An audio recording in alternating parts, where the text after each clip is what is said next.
하나님의 말씀 히브리서 11장입니다.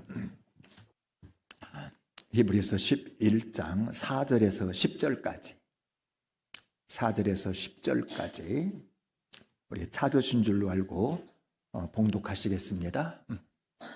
믿음으로 아벨은 가인보다 더 나은 제사를 하나님께 드림으로 의로운 자라 하시는 증거를 얻었으니 하나님이 그 예물에 대하여 증언하심이라. 그가 죽었으나 그 믿음으로써 지금도 말하느니라. 믿음으로 에녹은 죽음을 보지 않고 옮겨졌으니 하나님이 그를 옮기심으로 다시 보이지 아니하였느니라. 그는 옮겨지기 전에 하나님을 기쁘시게 하는 자라 하는 증거를 받았느니라. 믿음이 없이는 하나님을 기쁘시게 하지 못하나니 하나님께 나아가는 자는 반드시 그가 계신 것과 또한 그가 자기를 찾는 자들에게 상 주시는 이심을 믿어야 할지니라. 믿음으로 노아는 아직 보이지 않는 일에 경고하심을 받아 경외함으로 방주를 준비하여 그 집을 구원하였으니 이로 말미암아 세상을 정죄하고 믿음을 따르는 의의 상속자가 되었느니라.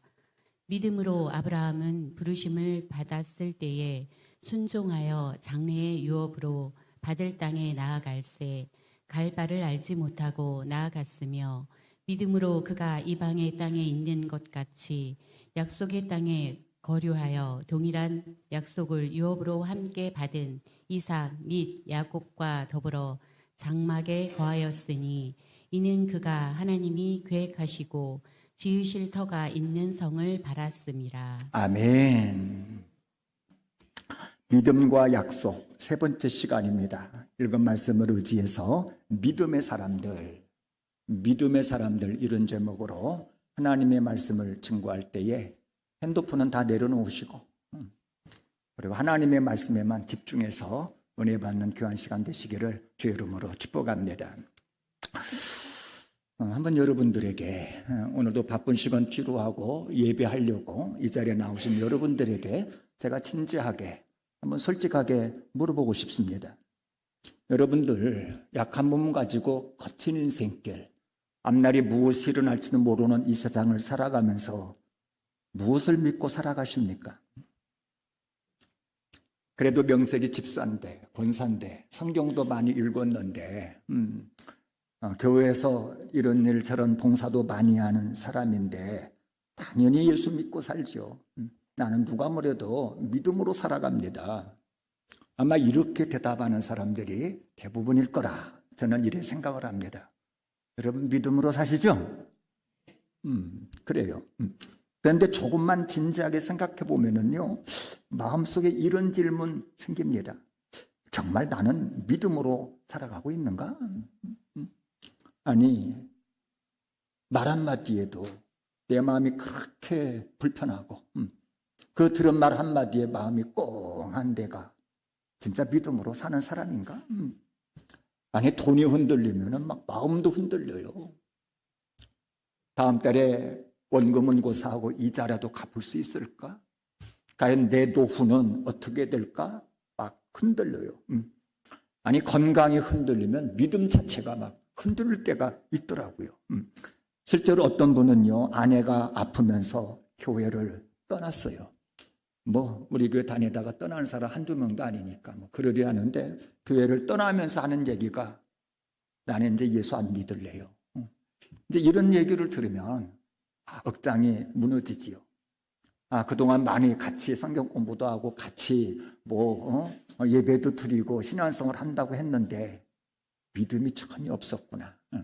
말로는 믿음의 사람, 예수 믿는다고 하지만 실질적으로는 믿음이 없이 그저 예배당만 들락달락 했구나 하는 생각을 지울 수가 없단 말이지요. 그래서 우리는 이 시간 진지하게 솔직하게 물어야만 합니다. 나는 정말 예수를 믿고 있는가? 나는 지금 죽으면 천국에서 눈 뜰 자신이 있는가? 오늘 우리가 읽은 히브리서 11장을 많은 사람들은 흔히 믿음장이라 이렇게 부릅니다. 믿음으로 살았던 사람들의 이야기가 계속해서 나오니까 믿음장이라 이렇게 별칭을 붙였습니다. 자, 근데 흥미로운 것은 11장이 믿음을 설명하면서 믿음의 정의만을 설명하지 않더란 말이지요. 믿음을 삶으로 보여주고 있다는 것입니다. 그래서 11장을 읽어보면 계속 같은 말이 반복되는 것을 알 수가 있습니다. 그 반복되는 말이 무엇이냐? 믿음으로입니다. 믿음으로.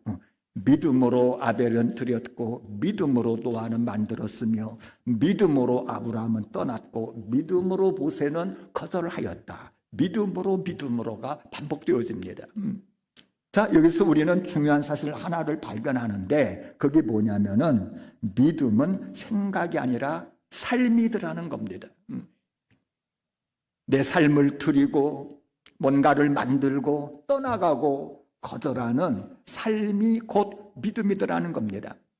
그래서 오늘 우리는 11장에 등장하는 몇 사람을 살펴보면서 진짜 하나님이 기뻐하시고 하나님이 받으시고 복 주시는 참된 믿음이 무엇인지 한번 생각해 보도록 하겠습니다. 오늘 믿음의 사람들을 살펴보는 중에 하나님이 진짜 기뻐 받으시고 복 주시는 아름다운 믿음을 간직하는 믿음의 사람들이 되시기를 주의 이름으로 축복합니다. 자, 첫 번째로 아벨을 살펴보면서 참된 믿음이 무엇인지 한번 생각해 보겠습니다. 우리 4절을 같이 한번 읽어볼까요?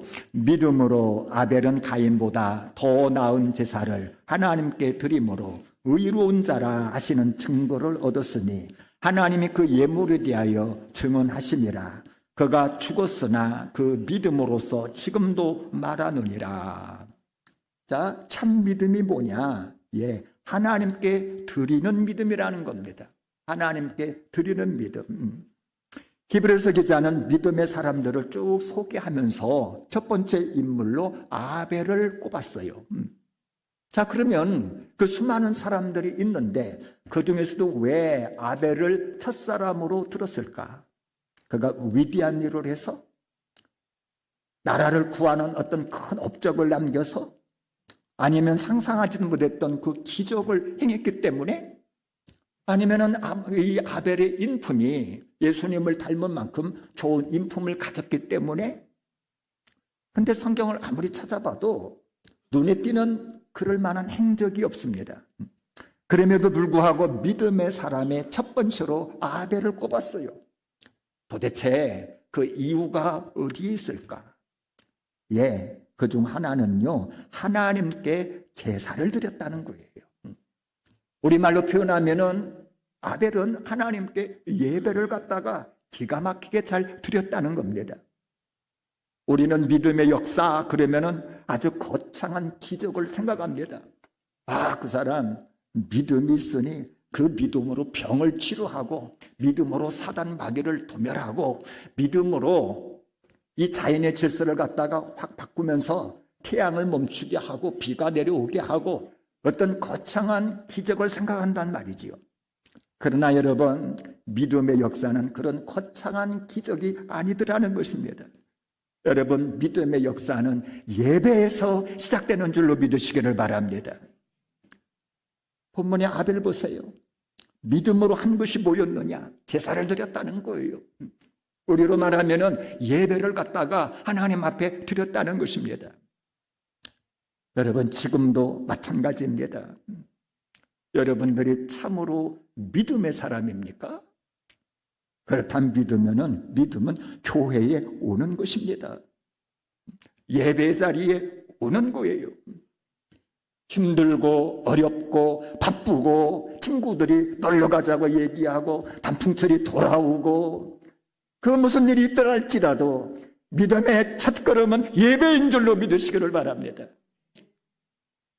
아니, 어떻게 믿음의 사람이라고 그러면서 예배를 등한시하냐 이 말이에요. 믿음의 사람이라면서 예배에 오지 않느냐 이 말이에요. 이것은 첫걸음이 되지 않은 것입니다. 믿음은 하나님께 예배하는 것입니다. 하나님의 계심을 믿고 그 능하신 우리 하나님을 향하여 경외하는 마음을 가지고 찬양하며 전심으로 예배하는 것, 이게 믿음입니다. 여러분, 믿음은 하나님께 드리는 것입니다. 내 마음을 드리고 내 몸을 드리고 내 물질을 하나님께 드리는 것입니다. 자, 따라서 참된 믿음의 사람이 되시기를 원하십니까? 그렇다면 정직하게 한번 질문해 보시기를 바랍니다. 나는 예배를 우선순위에 두고 있는가?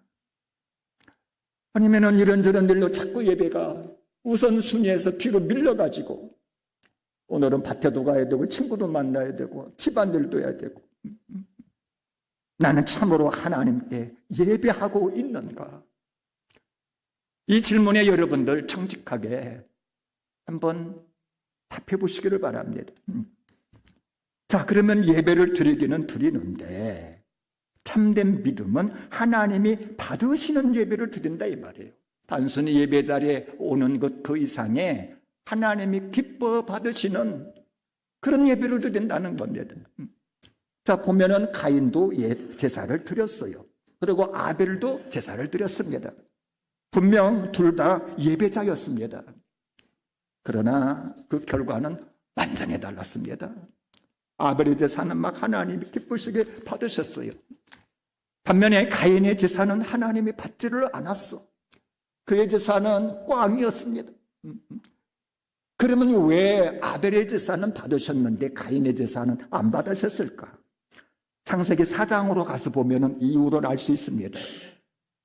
아벨은 4장 4절에 보니 양의 첫 새끼와 그 기름을 드렸다. 첫 새끼, 기름을 드렸다. 여러분, 첫 것은요, 가장 귀한 것을 의미합니다. 그러니까 아벨은 하나님께 드릴 때에 하찮은 것, 남는 것, 뒤처진 것, 이런 것 드리는 것이 아닙니다. 첫 것. 누가 봐도 가장 귀하고 가장 소중한 것, 그것을 하나님 앞에 드렸다는 것입니다. 그리고 첫 것, 가장 귀한 것을 드리는 것이 참 믿음이라고 하는 것입니다. 그리고 기름은 가장 좋은 부분입니다. 그러니까 아벨은 아무 부분이나 그냥 대충 해서 드리는 것이 아니고 살핀 거죠. 그러고 나서 가장 좋은 부분, 가장 귀한 부분, 그 부분을 떼어서 하나님 앞에 드렸다는 것입니다. 최고의 것을 기쁨으로 드렸다는 것은 바로 이 아벨 속에 참 믿음이 있었고, 그 믿음이 있었기 때문에 이처럼 첫 것, 기름진 것, 가장 좋은 것을 골라서 하나님 앞에 드릴 수 있었다라는 것입니다. 그리고 하나님은 그 마음과 그 제물을 보시고 아벨도 받으시고 그의 제물도 받으셨던 것입니다. 반면에 가인은 어땠습니까? 창세기 4장 3절에 보니까 땅의 소산으로 제물을 드렸다 그랬습니다. 드리긴 드렸는데 첫 열매라는 말이 없어요. 첫 열매. 가장 좋은 것이란 말도 없습니다. 다시 말해서 가인도 드리기는 드렸지만 마음은 하나님께 있지를 않았어요. 그래서 형식적으로, 의무적으로, 종교적으로, 습관적으로 남들이 드리니까 그냥 드렸다라는 것입니다. 그래서 히브리서 기자는 아주 정확하게 판단합니다. 믿음으로 아벨은 더 나은 제사를 드렸다. 자, 그러면은 여러분들은 어떠신지, 오늘도 나와서 예배하며 찬양을 드리고 물질을 드리고 예배를 드리는 여러분들은 어떠한지 한번 살펴보시기를 바랍니다. 아벨처럼 가장 귀하고 가장 좋은 것을 최선으로 최고의 하나님 앞에 올려드리고 있는지, 찬양을 한번 할지라도 마음과 뜻과 정성을 다해서 하나님 앞에 그렇게 올려드리고 있는지, 내가 물질을 하나 드릴지라도 귀한 것, 소중하게 아름답게 우리 하나님 앞에 올려드리고 있는지, 아니면은 가인처럼 마음도 없이 그냥 형식적으로 습관적으로 그렇게 드리고 있지는 않은지. 원하기는 예배가 믿음의 출발점인 줄을 깨달으시고 아벨처럼 가장 귀하고 가장 좋은 것을 하나님께 올려드리는 참다운 믿음의 소유자들이 되시기를 주 이름으로 축복합니다. 자, 이처럼 마음다운 예배를 하나님께 드리는 참다운 믿음의 예배자는 하나님께 의롭다 인정함을 받는다는 거예요. 의롭다 인정을 받는다. 자, 아벨 보세요. 위대한 업적 없습니다. 오래 살지도 못했습니다. 심지어 형에게 죽임을 당합니다. 그러나 하나님은 아벨을 향하여 너는 의로운 사람이다. 얼마나 귀한 칭호입니까? 너는 의로운 사람이다. 이렇게 인정을 받았습니다. 왜 그랬습니까? 바로 믿음 때문에 의로운 자라 칭함을 받았다는 겁니다. 여러분, 하나님은 언제나 우리의 행동보다 커다란 업적보다 믿음을 먼저 보시는 줄로 깨달으시기를 바랍니다. 그래서 성경은 말합니다. 의인은 믿음으로 말미암아 살리라. 아무리 크고 위대한 모든 걸 할지라도 참 믿음이 없다면 이건 하나님 앞에서는 아니라는 것입니다. 한 걸음 더 나가서 참된 믿음은 죽어도 계속해서 말한다는 거예요. 죽어도 말한다.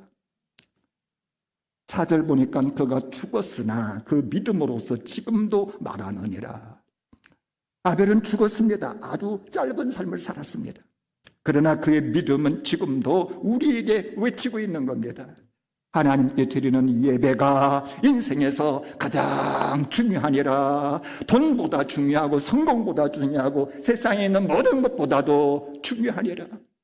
왜 그렇습니까? 예배가 바로 하나님과 우리의 관계를 결정하기 때문이라는 것입니다. 예배드리고 있는 모습을 보면, 예배드리는 태도를 보면 그가 하나님을 멸시하고 있는지, 하나님을 거짓되게 여기고 있는지, 진짜 하나님을 경외하고 하나님을 사랑하며 가장 귀한 분으로 여기고 있는지 예배하는 모습을 보면 대충 압니다. 대충 알아요. 자, 따라서 아벨의 믿음은 저와 여러분에게 질문하고 있습니다. 여러분은 하나님께 어떤 예배를 드리고 계십니까? 형식적인 예배입니까? 습관적인 예배입니까? 아니면 종교적인 예배입니까? 아니면 참 믿음의 예배입니까? 초기 한국교회 성도들은요, 주일 예배를 드리기 위해서 몇 시간씩 교회에 왔습니다. 저도 3km 이상을 그 꼬맹이 때부터 빠지지 않고 눈이 오나 비가 오나 예배당에 걸어 다녔던 기억 생생합니다. 아마 그때 받은 은혜가 제 다리가 튼튼한 것 같아요. 웬만하면 걷는 데는 제가 자신 있습니다. 뭐 저기 덕유산을 갔다가 소풍 갔다 왔으니까는 그냥 올라갔다 내려오고. 그 이제 한때 권사님들 모시고 쭉 갔더니 아유 어림덥더라고요. 거기 걸어 올라간다는 건. 여러분, 한국교회 성도들 10km 더 되는 길도 뭐 걸어서 예배당에 왔다 갔다 했습니다. 비가 와도 눈이 와도 그 농사철, 바쁜 농사철에도 예배 시간 딱 되면은 딱 멈추고 하나님 앞에 올라가 예배를 드렸습니다. 왜 그렇습니까? 그들에게 예배는 하나님을 만나는 자리였기 때문에 그렇습니다. 여러분, 하나님은 지금도 그 무엇보다도 하나님 앞에 영과 진리로 참되게 믿음으로 예배드리는 자를 찾으신 줄을 믿으시기를 바랍니다. 따라서 우리가 하나님 앞에 예배를 드리되 아벨처럼 믿음으로 가장 좋은 것을 드림으로 우리 하나님께 인정받는 참된 예배자들이 다 되시기를 주의 이름으로 축복합니다. 자, 두 번째로 우리 노아를 통하여서 살펴볼 수 있는 참된 믿음은 무엇인가?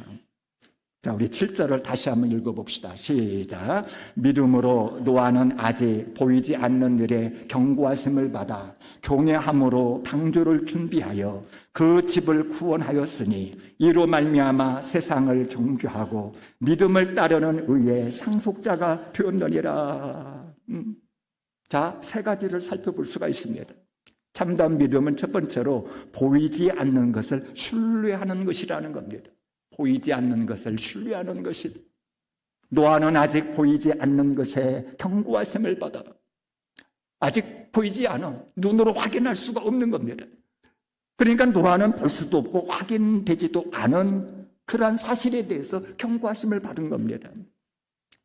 지금이야 비를 모르는 사람 아무도 없죠. 맞아보기도 하고 눈으로 보기도 하고 홍수 때문에 그저 고난을 겪기도 하고 비를 잘 압니다.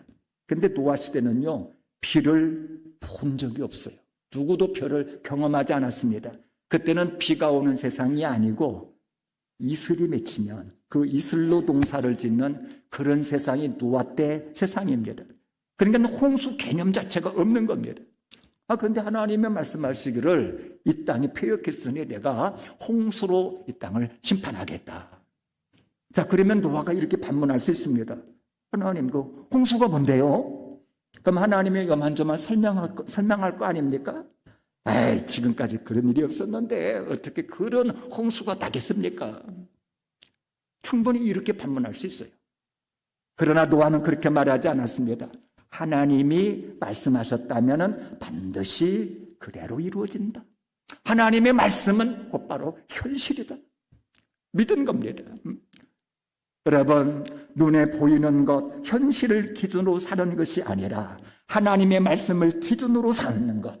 여러분, 이것이 참 믿음인 줄로 깨달으시기를 바랍니다.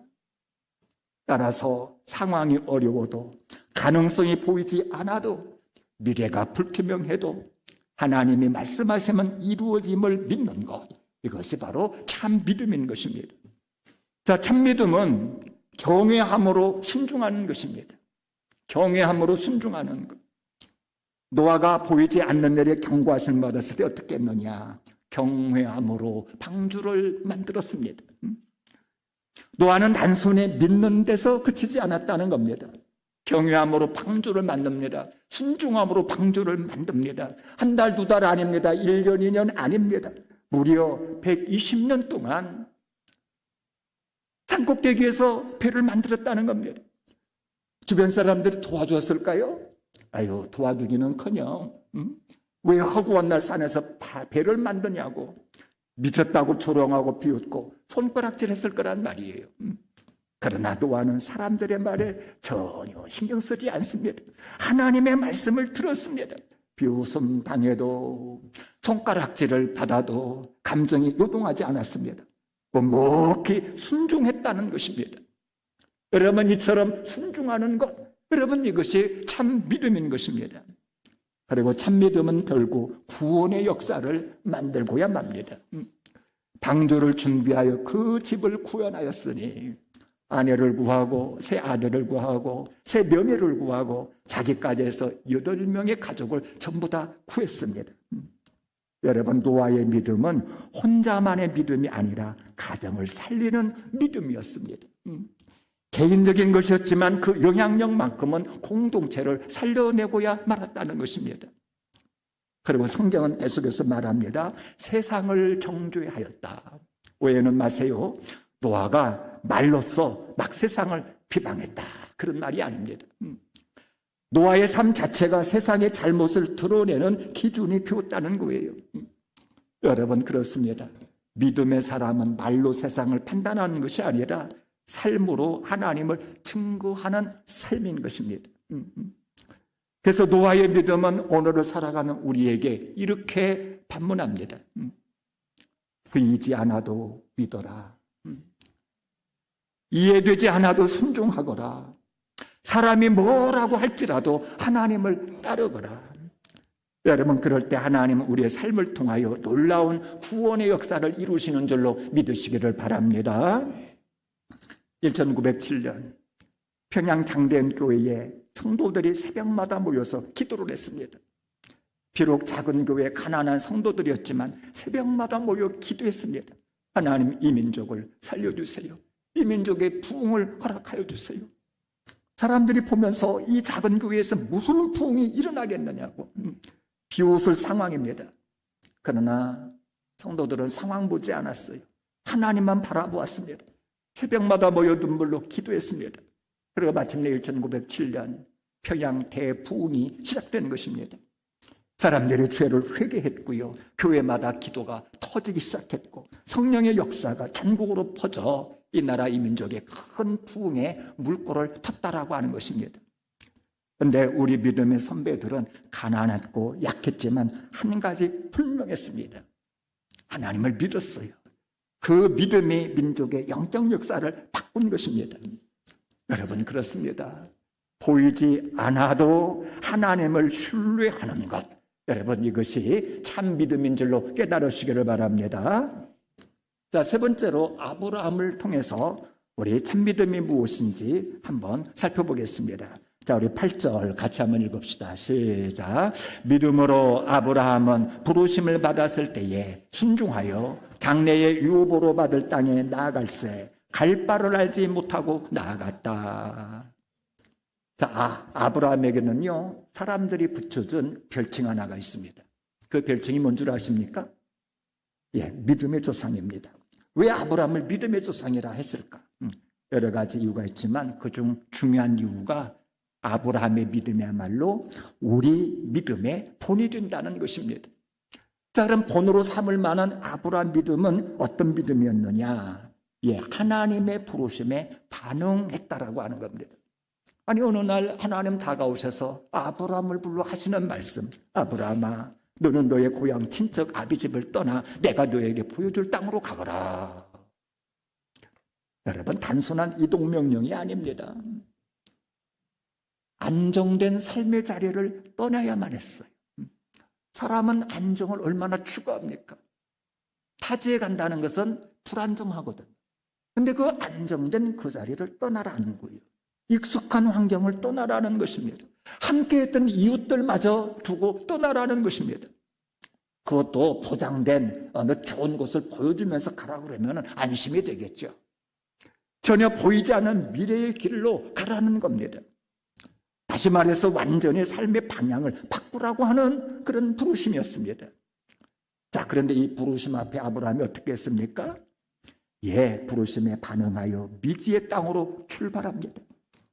여러분, 이처럼 하나님의 부르심에 반응하는 것, 이것이 참믿음이라는 겁니다. 참믿음은 이해되지 않아도 순종하는 것입니다. 여러분, 본문의 아브라함 보세요. 갈 바를 알지 못하고 나아갔다. 어디로 가는지를 몰랐어요. 가는 길에 무슨 일이 있을지도 몰랐어요. 얼마나 가야 되는지도 몰랐습니다. 그런데 아브라함은 떠났어요. 왜 떠났느냐? 하나님이 말씀하셨기 때문에. 그 말씀을 의지하여 떠났던 것입니다. 많은 사람들은 이렇게 말하지요. 모든 것이 분명해지면 나는 순종하겠습니다. 그러나 믿음은 이렇게 말합니다. 순종하면 하나님이 길을 보여준다. 여러분, 참 믿음은요, 모든 것을 이해한 후에 움직이는 것이 아니라 하나님을 신뢰하고 먼저 움직이는 것. 여러분, 이것이 참 믿음인 줄로 깨달으시기를 바랍니다. 아브라함을 통하여 알 수 있는 참 믿음, 하나님이 준비하신 미래를 바라보는 것이라는 거예요. 하나님이 준비하신 미래를 바라보는 것. 본문은 말하지요, 장래의 유업으로 받을 땅에 나아갈새. 아브라함이 현재만 본 것 아닙니다. 하나님이 준비하신 미래를 보았어요. 지금은 안정된 삶보다 하나님의 약속을 더 크게 본 것입니다. 현재의 편안함보다 하나님의 약속을 더 소중하게 여기는 것. 여러분, 이것이 바로 참 믿음인 것입니다. 그렇다면 아브라함의 참 믿음 앞에서 여러분들의 믿음을 한번 점검해 보시기를 바랍니다. 하나님의 부르심에 반응하고 있는지, 이해되지 않아도 순종하고 있는지, 하나님의 약속을 바라보고 있는지. 여러분, 아브라함의 믿음은 오늘을 사는 우리에게 이렇게 도전합니다. 하나님이 부르시면 떠나거라. 이해되지 않아도 순종하거라. 보이지 않아도 약속을 붙들라. 그 하나님의 약속을 붙들고 출발하면 하나님이 예비하신 아름다운 도성에 이를 수 있느니라. 여러분, 믿으시기를 축복합니다. 허드슨 테일러, 중공대지 선교를 위하여 영국을 떠날 때 많은 사람들이 붙들고 말했습니다. 중공대지 선교는 불가능해. 출발하지 마. 하지만 테일러는 이렇게 말했습니다. 하나님의 일은 하나님의 방법으로 하기만 하면 하나님이 공급하십니다. 그는 평생 중국 선교를 위하여 헌신했고요. 수많은 영혼을 구원하는 선교사의 금다찹을 쌓게 된 것입니다. 여러분, 우리가 믿음으로 살아갈 때에 하나님 우리의 삶을 통하여 놀라운 역사를 이루실 줄로 믿으시기를 축복합니다. 자, 오늘의 말씀을 정리합니다. 참 믿음의 사람 아벨, 노아, 아브라함을 살펴보았는데요, 공통점이 하나 있습니다. 이들은 믿음을 말하기보다 믿음을 살았다는 것입니다. 참 믿음은 머리에 있는 것이 아니라 삶에 나타난다는 것입니다. 그래서 믿음의 사람은 우리에게 질문합니다. 당신의 믿음은 삶에서 나타나고 있습니까? 아벨처럼 예배에서 당신의 믿음이 나타나고 있습니까? 노아처럼 순종해서 믿음이 나타나고 있습니까? 아브라함처럼 선택에서 믿음이 나타나고 있습니까? 아니면 믿는다 말은 하면서도 여전히 돈, 사람, 환경 의지하여 살아가고 있습니까? 원하기는 히브리서 11장에 나오는 믿음의 사람들처럼 믿음을 말하는 사람이 아니라 믿음으로 살아가는 사람이 되시기를 주의 이름으로 축복합니다. 자, 우리 들은 말씀 기억하면서 우리 기도의 자리로 한번 나가십시다. 오늘 우리는 하나님의 말씀을 통해 믿음의 사람들을 살펴보았습니다. 아벨을 통해서 하나님이 받으시는 예배를 드리는 믿음을 보았고요. 갈 바를 알지 못하며 떠나는 믿음을 보았고, 그리고 하나님이 참으로 명하시는 그 자리에 있는 그런 믿음을 보았습니다. 여러분, 믿음은 단지 머리로만 아는 것이 아닙니다. 삶으로 순종하는 것입니다. 오늘 이 시간 하나님 앞에서 우리 자신을 돌아보기 원합니다. 혹 믿는다고 말은 하면서 하나님보다 세상을 더 의지하고 있지는 않은지, 말씀보다 내 생각을 더 붙들고 있지는 않은지, 하나님이 말씀하셔도 순종하지 못하고 머뭇거리고 있지는 않은지, 이 시간 같이 기도하기를 원합니다. 하나님, 저의 믿음 없음을 용서하여 주옵소서. 환경을 바라보는 생활이 아니라 하나님을 바라보는 믿음을 더하여 주옵소서. 아벨처럼 하나님이 받으시는 예배자가 되게 하여 주옵소서. 노아처럼 순종하는 믿음을 주옵소서. 아브라함처럼 하나님이 부르실 때에 떠나갈 수 있는 믿음을 허락하여 주옵소서. 삶 속에서 하나님의 능력을 경험하는 믿음의 사람 되게 하여 주옵소서. 우리 주의 이름 한번 부르고 기도하시겠습니다. 주여